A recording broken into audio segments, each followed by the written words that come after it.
Cooperativa Agricola Volpago offre carni fresche e selezionate di prima qualità, senza uso di antibiotici, direttamente dagli allevamenti locali dei nostri soci allevatori. Bentrovati al meteo.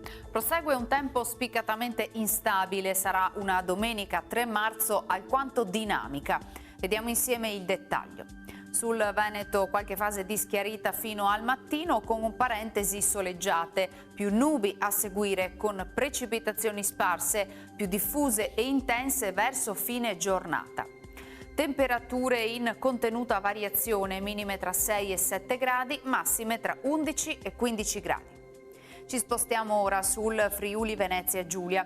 Poche novità, sarà un'evoluzione incerta anche in questo caso, con inizialmente un tempo asciutto e soleggiato, poi con il passare delle ore avremo rovesci sparsi, in serata peggioramento con piogge più estese e abbondanti.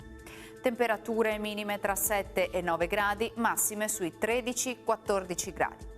Infine diamo uno sguardo al Trentino Alto Adige, dove avremo parziali schiarite al mattino ma probabili precipitazioni a partire dal pomeriggio. Temperature minime sui 7 gradi, massime intorno ai 13-15 gradi.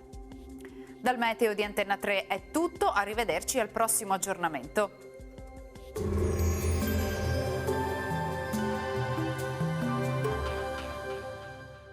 Cooperativa Agricola Volpago offre carni fresche e selezionate di prima qualità, senza uso di antibiotici, direttamente dagli allevamenti locali dei nostri soci allevatori.